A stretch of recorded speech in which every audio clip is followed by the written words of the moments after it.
Hello Gita ഗോവിന്ദിൻ്റെ പുതിയ എപ്പിസോഡിലേക്ക് എല്ലാവർക്കും സ്വാഗതം. അപ്പോൾ ടി വിയിൽ വരുന്നതിന് മുന്നേ കഥ ചുരുക്കത്തിൽ അറിയാൻ ഈ ചാനൽ സബ്സ്ക്രൈബ് ചെയ്ത് സപ്പോർട്ട് ചെയ്യുക. അപ്പോൾ നമുക്ക് തുടങ്ങിയാലോ. അങ്ങനെ എല്ലാ ആഘോഷങ്ങളും നടന്നുകൊണ്ടിരിക്കുകയാണ്. വിലാസിനി മധുരം കൊടുത്തു, പിന്നെ നമ്മുടെ ഭദ്രൻ മധുരം കൊടുത്തു. ആ സമയത്താണ് നമ്മുടെ രഞ്ജു അവിടെ എത്തുന്നത്. എന്നിട്ട് ഇറങ്ങിക്കഴിഞ്ഞിട്ട് നമ്മുടെ ഗീതുവിനെ ഫോൺ ചെയ്യും, പക്ഷേ ഗീതു എടുക്കില്ല. അപ്പോൾ രഞ്ജു പറയും എന്തായാലും ഞാൻ ഉള്ളിൽ പോയിട്ട് അവളെ കണ്ടോളാം, അകത്ത് പോയിട്ട് കണ്ടോളാം എന്ന് പറയും. അപ്പം ഞാൻ പറയും അതിന് ഗീതു ഇവിടെ എത്തിയിട്ടില്ലെങ്കിലോ എന്ന് പറയും. അപ്പോൾ പുറത്ത് നമ്മുടെ ഗോവിന്ദൻ്റെ കാറ് നിർത്തിയിട്ടിരിക്കുന്നത് കണ്ടിട്ട് രഞ്ജു പറയും ഇതാ ഗോവിന്ദൻ്റെ കാറല്ലേ അത്, അപ്പോൾ എന്തായാലും ഗീതു ഉള്ളിലുണ്ടാവും, ഞാൻ അകത്ത് പോയിട്ട് അവളെ കണ്ടോളാം, ഫോൺ എടുക്കുന്നേ ഇല്ല എന്ന് പറയും. അങ്ങനെ ധ്യാൻ വിട്ടോളൂ, ഞാൻ വിളിക്കാം എന്ന് പറഞ്ഞു. എന്നിട്ട് അവൾ ഉള്ളിലേക്ക് പോകും. ഉള്ളിൽ പോയപാട് തന്നെ അവൾ ലഡ്ഡു എടുത്തിട്ട് നേരെ പ്രിയയുടെ നേരെ വെക്കും. പ്രിയ എന്നിട്ട് നോക്കുമ്പോൾ ആരാ, രഞ്ജു. അപ്പം തന്നെ അവൾക്ക് നല്ലോണം ദേഷ്യം വന്നു. എന്നിട്ട് എണീച്ചിട്ട് നിങ്ങളോട് ആരാ ഇങ്ങോട്ട് വരാൻ വന്നത്, എന്തിൻ്റെ ബന്ധത്തിലാണ്, നമ്മളെ കുടുംബക്കാർ മാത്രം പങ്കെടുക്കുന്ന ചടങ്ങാണിത്, എന്ത് ബന്ധത്തിൻ്റെ പേരിലാണ് നിങ്ങൾ ഇങ്ങോട്ടേക്ക് വന്നതെന്ന് ചോദിക്കും. അപ്പോൾ ആരും ഒന്നും പറയാൻ, അപ്പോൾ നമ്മുടെ ഗോവിന്ദ് ഇങ്ങനെ പറയും വീട്ടിലേക്ക് വന്ന ഒരു അതിഥിയോട് ഇങ്ങനെയാണോ പെരുമാറുന്നത് മോളെ എന്നൊക്കെ ചോദിക്കും. പക്ഷേ പ്രിയ ഒന്നും കാര്യമാക്കില്ല. എനിക്ക് ഏട്ടനോട് കുറച്ച് സംസാരിക്കാനുണ്ട് വാ എന്ന് പറഞ്ഞിട്ട് ഗോവിന്ദിനെ വിളിച്ചുകൊണ്ട് വേറെ റൂമിലേക്ക് പോകും. അപ്പോൾ ഗീതു രഞ്ജുവിനെയും വിളിച്ചിട്ട് കുറച്ച് അങ്ങോട്ടേക്ക് മാറി നിന്നിട്ട് ഇങ്ങനെ സംസാരിക്കും. നിന്നോട് ഞാൻ പറഞ്ഞില്ലേ എന്നെ വിളിച്ചിട്ടേ വരാമെന്ന് പറഞ്ഞില്ലേന്ന്. അപ്പോൾ രഞ്ജു പറഞ്ഞു ഞാൻ നിന്നെ 2-3 തവണ വിളിച്ചു, നീ ഫോൺ എടുത്തില്ല എന്ന് പറഞ്ഞു. അപ്പോൾ ഗീതു പറഞ്ഞു അയ്യോ ഞാൻ എൻ്റെ ബാഗും ഫോണും കൂടെ ഒരുമിച്ച് കാറിൽ വെച്ച് മറന്നുപോയി, സോറി എന്ന് പറയും. അപ്പോൾ ഇത് രഞ്ജു പറയും ഞാൻ വന്നത് പ്രിയയ്ക്ക് ഇഷ്ടമായില്ലെങ്കിൽ ഞാൻ തിരിച്ച് പോയിക്കോളാം എന്ന് പറയും. അപ്പോൾ ഗീതു പറയും അതിൻ്റെ ഒന്നും ആവശ്യമില്ല, അവളുടെ പിണക്കൊക്കെ ഞാൻ മാറ്റിത്തരാം, നീ ഇവിടെ തന്നെ നിൽക്കുക, ഒന്നും കുഴപ്പമില്ല എന്ന് പറഞ്ഞിട്ട് രേഖയേച്ചിയോട് രഞ്ജുവിനെ നോക്കാൻ പറഞ്ഞിട്ട് ഗീതു അങ്ങോട്ടേക്ക് പോകും. നമ്മുടെ ഗോവിന്ദും പ്രിയ സംസാരിക്കുന്നിടത്ത് ഗീതു പോകും. അപ്പോൾ നമ്മുടെ പ്രിയ പറയുന്നത് ഏട്ടൻ എന്തിനാ അവളെ ഇങ്ങോട്ട് വിളിച്ചു വരുത്തിയെന്ന് ചോദിക്കും. അപ്പോൾ ഗോവിന്ദറിയെ ഞാൻ വിളിച്ചിട്ടൊന്നുമില്ല, ഞാൻ അവളോട് ഇങ്ങനെ പറഞ്ഞിട്ടും ഇല്ല എന്ന് പറയും ഈ ഫംഗ്ഷനെ കുറിച്ചിട്ട്. അപ്പോൾ പ്രിയ പറയും ഏട്ടൻ അറിയാതെ ഒരിക്കലും അവൾ ഇങ്ങോട്ടേക്ക് വരില്ല, എന്തിനാ വിളിച്ചു വരുത്തി, എൻ്റെ നല്ലൊരു ഫംഗ്ഷൻ്റെ മൂഡ് കളയാനായിട്ട് എന്തിനാ, എനിക്കിഷ്ടമില്ലാത്ത അവൾ എന്തിനാ വിളിച്ചു വരുത്തിയെന്നൊക്കെ ചോദിക്കും. ഗോവിന്ദ് പറയും ഞാനല്ല, ഞാൻ വിളിച്ചിട്ടേ ഇല്ല, എന്നെ വിശ്വസിക്കുന്നൊക്കെ പറയും. പക്ഷേ ഗോവിന്ദ് ഏട്ടനല്ലെങ്കിൽ ഗീതു ചേച്ചി, ഇവരിൽ നിങ്ങൾ രണ്ടാളും അറിയാതെ ഒരിക്കലും അവൾ ഇങ്ങോട്ടേക്ക് വരില്ല എന്ന് പറയും. അപ്പം തന്നെ ഗീതു അതിലേക്ക് ഇടപെടും. എന്നിട്ട് ഗീതുവിനോട് ഇങ്ങനെ ചോദിക്കും കണ്ണേട്ടൻ, അതായത് നീയാണ് വിളിച്ചു വരുത്തിയെന്ന് ചോദിക്കും രഞ്ജുവിനെ ഇങ്ങോട്ടേക്ക്. അപ്പോൾ ഗീത പറയേ ഞാനൊന്നുമല്ല, ഞാൻ വിചാരിച്ചു നിങ്ങളാരെങ്കിലും വിളിച്ചിട്ട് വന്നതായിരിക്കും, ഞാൻ വിളിച്ചിട്ടൊന്നുമില്ല, എനിക്കെന്തിനു വിളിക്കേണ്ട ആവശ്യം എന്നൊക്കെ ഇങ്ങനെ പറയും. അപ്പോൾ നീ വിചാരിക്കുന്ന പോലെ നമ്മൾ രണ്ടാളും അല്ല വിളിച്ചത്, ഇത് ആരാ ഇവർ ഇങ്ങോട്ടേക്ക് രഞ്ജുവിനെ ഇങ്ങോട്ടേക്ക് വിളിച്ചതെന്ന് വെച്ചാൽ ഞാനൊന്ന് അന്വേഷിക്കട്ടെ എന്നിട്ട് പറയാമെന്ന് പറയും. അപ്പോഴത്തേക്ക് നമ്മുടെ പ്രിയ ഇങ്ങനെ പറയും, അതായത് ഇനി ആര് വിളിച്ചതായാലും ശരി അവളിവിടെ ഈ ചടങ്ങിൽ പങ്കെടുക്കാൻ പാടില്ല എന്ന് പറഞ്ഞിട്ട് അവളെ വേഗം പറഞ്ഞേക്കണം എന്ന് പറയും. അഥവാ ഇനി അവളിവിടെ നിൽക്കുന്നുണ്ടെങ്കിൽ എൻ്റെ ഈ ചടങ്ങിൽ, ഞാൻ നിൽക്കേണ്ട ഈ ചടങ്ങിൽ ഞാൻ ഇനി ഉണ്ടാവില്ല എന്നിങ്ങനെ പറയും. ഇനി അറക്കൽ വീട്ടിലേക്കും ഞാൻ വരില്ല എന്ന് പറയും. അപ്പോൾ ഗീത പറയും നീ ഇങ്ങനെ കടുത്ത തീരുമാനങ്ങളൊന്നും എടുക്കല്ല, ഞാൻ ആരാ ഇത് ഇങ്ങോട്ടേക്ക് അവൾ വരുത്തിയെന്ന് നോക്കട്ടെ, എന്നിട്ട് നീ ഒരു തീരുമാനം എടുത്തോന്ന് പറയും. അങ്ങനെ ഗീത അങ്ങോട്ടേക്ക് പോവും. എന്നിട്ട് പോകുന്നത് നമ്മുടെ രാധികാമ്മയുടെ അടുത്തേക്കാണ്, രാധികാമ്മയുടെ അടുത്തേക്കും വരുണിൻ്റെ അടുത്തേക്കും. എന്നിട്ട് പറയും കടിച്ച പാമ്പിനെ കൊണ്ട് വിഷം ഇറക്കിക്കാന്ന് കേട്ടിട്ടില്ലേ എന്ന് പറഞ്ഞിട്ട്, അതായത് അവളുടെ ആവശ്യം രഞ്ജുവിനെ ഇങ്ങോട്ടേക്ക് അറക്കിലേക്ക് കൊണ്ടുവരാം, അതായത് രാധികാമ്മ വഴി കൊണ്ടുവരാമെന്ന്. അതായത് രാധികാമ്മയല്ലേ പ്രിയയെ തെറ്റിദ്ധരിപ്പിച്ചത്, പ്രിയയുടെ ഉള്ളിൽ വിഷം കുത്തി നിറച്ചത് നിങ്ങളല്ലേ, രഞ്ജുവിനെ കുറിച്ച് പറഞ്ഞിട്ട് ഓരോന്ന് പറഞ്ഞിട്ട് ഇങ്ങനെ പറയും. അത് നിങ്ങൾ തന്നെ മാറ്റണം, പ്രിയോട് അവരെക്കുറിച്ചുള്ള രഞ്ജുവിനെ കുറിച്ചുള്ള തെറ്റിദ്ധാരണ മാറ്റണം, കുറച്ച് ദിവസം നമ്മളുടെ കൂടെ അറക്കലുണ്ടാവും എന്ന് പറയണം എന്നൊക്കെ പറയും. അപ്പോൾ ആദ്യം നമ്മുടെ രാധികാമ്മ നിരസിക്കും, പറ്റില്ല എന്നിങ്ങനെ പറയും.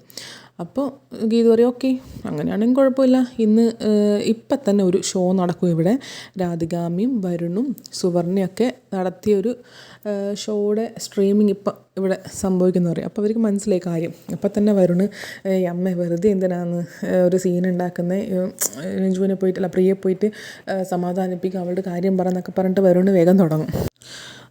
ഓക്കെ എന്ന് പറയും രാധികാമ്മ. എന്നിട്ട് വിജയലക്ഷ്മിയുടെ മകനാണ് ഗോവിന്ദൻ എന്നുള്ള കാര്യം അവൾ അറിഞ്ഞിട്ടുണ്ടാവും, അതുകൊണ്ടാണോ ഇങ്ങനെ രാധികാമ്മ ചിന്തിക്കും. അപ്പോൾ അത് അറിയാൻ വേണ്ടിയിട്ട് രാധികാമ്മ ഇങ്ങനെ, അതായത് വിജയലക്ഷ്മി ആരാന്നറിയോ, ഗോവിന്ദൻ്റെ ഏറ്റവും വലിയ ശത്രുവാണ്. എന്നിട്ട് ആ വിജയലക്ഷ്മിയുടെ മകളെ നീ അറക്കൽ വീട്ടിലേക്ക് കൊണ്ടുവരുന്നോ, അവൻ്റെ ഭാര്യയായി നീ എന്തിനാ അതിന് ശ്രമിക്കുന്നതെന്നൊക്കെ ചോദിക്കും. അപ്പോൾ ഗീതുവിന് മനസ്സിലായ കാര്യം ഇത് അറിയാൻ വേണ്ടിയിട്ടാണെന്നുള്ളത്.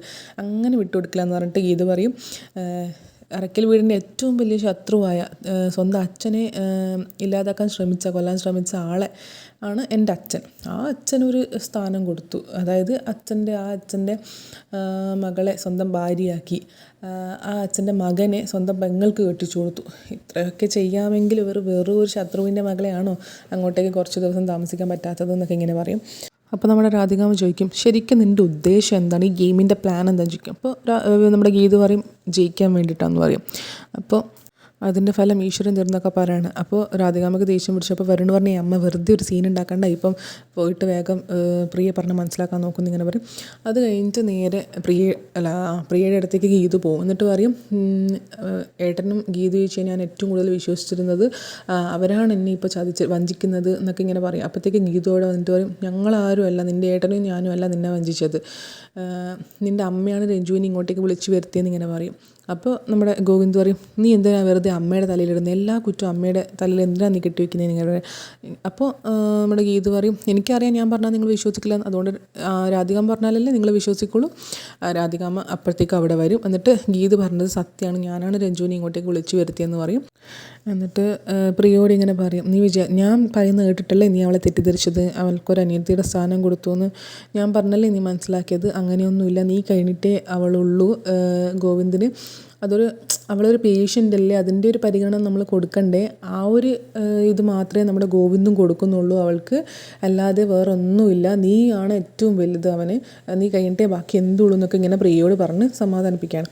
അപ്പോൾ പ്രിയ പറയുന്നുണ്ട്, അല്ല, എൻ്റെ മുന്നിൽ വെച്ചിട്ടല്ലേ ഗോവിന്ദേട്ടൻ അവൾക്ക് അനിയത്തിയുടെ സ്ഥാനമാണെന്ന് അമ്മയോട് പറഞ്ഞത് ഞാൻ കേട്ടതാ എന്നൊക്കെ ഇങ്ങനെ പറയും. അപ്പോൾ നമ്മുടെ രാധികാമ്മ പറയും, അത് അപ്പോഴത്തെ ദേഷ്യത്തിന് ഗോവിന്ദ് പറഞ്ഞതാവുമെന്ന് ഇങ്ങനെ പറഞ്ഞു. എന്നിട്ട് രാധികാമ്മ പറഞ്ഞു, എനിക്കറിയാലോ, ഞാനൊരു കാര്യം ശരിക്കും ബോധ്യപ്പെട്ട് മനസ്സിലാക്കി മാത്രമേ പറയുള്ളൂ എന്ന്, നീ ഒന്നുകൊണ്ടും വിഷമിക്കണമെന്ന് പറയും. അപ്പോൾ ഇപ്പുറത്തുനിന്ന് നമ്മുടെ ഗോവിന്ദ് ഇങ്ങനെ ആശ്ചര്യപ്പെടുന്നുണ്ട്, അമ്മയ്ക്ക് എന്താ പെട്ടെന്ന് പറ്റി ഇങ്ങനെയൊക്കെ പറയുന്നതൊക്കെ. അപ്പോൾ നമ്മുടെ ഗീതു പറയും, ഇനി അവർ തമ്മിൽ സെറ്റിലായിക്കോളും കാര്യങ്ങൾ, നമുക്ക് ഇവിടുന്ന് പോകാമെന്നിങ്ങനെ പറഞ്ഞിട്ട് ഗോവിന്ദിനെ വിളിച്ചുകൊണ്ട് പോകും. എന്നിട്ട് പ്രിയ രാധികാമ്മയോട് ചോദിക്കും, അമ്മക്കെന്താ ഇപ്പോൾ അവളോട് ഇത്ര സെൻറ്റിമെൻറ്റ്സ് എന്നൊക്കെ ചോദിക്കും. അപ്പോൾ നമ്മുടെ രാധികാമ്മ പറയും, സെൻറ്റിമെൻറ്റ്സ് ആയിട്ടല്ല, അവൾ പുറത്ത് നിന്ന് കഴിഞ്ഞാൽ ഗോവിന്ദിൻ്റെ മേലെ കൂടുതൽ സ്വാതന്ത്ര്യം എടുക്കും, അതുകൊണ്ട് നമ്മുടെ അറയ്ക്കൽ തന്നെ നിൽക്കുന്നതാണ് നല്ലത്, കാരണം നമ്മളെ കൺമുന്നിൽ തന്നെ ഉണ്ടാവും, നമുക്കൊരു നിയന്ത്രണം ഉണ്ടാവും അവളുടെ മേലെ, അതുകൊണ്ടാണ് ഇപ്പം നമുക്കൊരു കോംപ്രമൈസിന് തയ്യാറാവാം. അപ്പോൾ പ്രിയ പറയുന്നുണ്ട്, എൻ്റെ ഏട്ടൻ്റെ ഇടയിൽ അവളൊരു പ്രശ്നമായിട്ട് വന്നു കഴിഞ്ഞാൽ പിന്നെ ഞാനൊന്നും നോക്കില്ല എന്ന് പറയാം. അപ്പോൾ രാധികാമ്മ പറയുന്നുണ്ട്, അങ്ങനെ സംഭവിച്ചാൽ നീ ഒന്നും ചെയ്യേണ്ട, ഞാൻ തന്നെ അവളെ കൊന്നോളാം എന്നിങ്ങനെ പറയാണ്. എന്നിട്ട് വേണമെങ്കിൽ ഒരു 2 വാക്കൊന്ന് സംസാരിച്ച് അവളോട് ഒരു പരിഭവം ഇല്ലാത്ത രീതിയിൽ ഇല്ലയെന്ന് കാണിക്കാൻ വേണ്ടിയിട്ടെന്ന് പറയും. അങ്ങനെ അവർ രണ്ടാളും കൂടെ താഴെ വരും. എന്നിട്ട് രഞ്ജുവോട് നമ്മുടെ രാധികാമ്മ ഇങ്ങനെ പറയും, പ്രിയ അതെന്തോ മുന്നത്തെ കാര്യം ആലോചിച്ച് തെറ്റിദ്ധരിച്ചിട്ട് നിന്നോട് അങ്ങനെ പെരുമാറിയതാണ്, സോറി എന്ന് പറഞ്ഞിട്ട് അവളിങ്ങോട്ടേക്ക് വിളിക്കും. പ്രിയ അവിടെ ഇരുത്തും. എന്നിട്ട് ലഡ്ഡു കൊടുക്കാൻ വേണ്ടി പറയും. അപ്പോൾ ഇതൊക്കെ കാണുമ്പം നമ്മുടെ ഗീതുവിൻ്റെ ആറ്റിറ്റ്യൂഡ് കണ്ടിട്ട് ഗോവിന്ദിന് ചെറിയൊരു ഡൗട്ട് അടിച്ചു. എന്നിട്ട് അങ്ങോട്ടേക്ക് പോയിട്ട്, നീ എന്താ ഇതിനിടയ്ക്ക് ഒപ്പിച്ചു, അമ്മക്ക് എന്താ ചെറിയൊരു മാറ്റം എന്നിങ്ങനെ ചോദിക്കും. അപ്പോൾ ഗീതു പറയും, മാറ്റങ്ങൾ പണ്ടേ വരാൻ തുടങ്ങിയതാണ്, പക്ഷേ ഇപ്പം അത് ഒറ്റയടിക്ക് പ്രകടമായി. അതൊക്കെ കഴിഞ്ഞിട്ട് നമ്മുടെ ഭദ്രൻ എല്ലാം കഴിഞ്ഞില്ലേ, എല്ലാവർക്കും ഫുഡ് കഴിക്കാമെന്ന് പറയുമ്പോഴത്തേക്ക് നമ്മുടെ വിലാസിനി പറയും, ഒരാഗ്രഹം കൂടിയുണ്ട്, ഗോവിന്ദിൻ്റെ പാട്ട് കേൾക്കണം എന്നിങ്ങനെ പറയും. അപ്പോൾ ഗോവിന്ദ് പറയും, ഓക്കെ, അമ്മയ്ക്ക് വേണ്ടി ഞാൻ ഈ പാട്ട് ഡെഡിക്കേറ്റ് ചെയ്യുന്നു എന്ന് പറഞ്ഞിട്ട് പാട്ട് പാടും. അപ്പോൾ ഏതാ പാട്ടെന്ന് വെച്ച് കഴിഞ്ഞാൽ ആകാശമറിയാതെ എന്ന് പറഞ്ഞ പാട്ടാണ്. ആകാശമറിയാതെ സൂര്യനുണരുന്നു അമ്മേ നിന്നെ കണി കാണുവാൻ. ഞാൻ ചുമ്മാ ഒന്ന് പാടി നോക്കിയെന്നുള്ളൂ കേട്ടോ. അപ്പോൾ ഇതിലിടയ്ക്ക് ഗീതുവും വിലാസിനെയൊക്കെ സങ്കടപ്പെടുന്നുണ്ട്, ബാക്കി എല്ലാവരും ഇങ്ങനെ സന്തോഷം നിൽക്കുന്നുണ്ട്. ഇതിൻ്റെ ലാസ്റ്റ് പാട്ടിൻ്റെ അവസാനം വിലാസിനെ തലകറങ്ങി വീഴും. ഇന്നത്തെ എപ്പിസോഡ് അവിടെയാണ് കഴിയുന്നത്. അപ്പോൾ താങ്ക് യു സോ മച്ച്.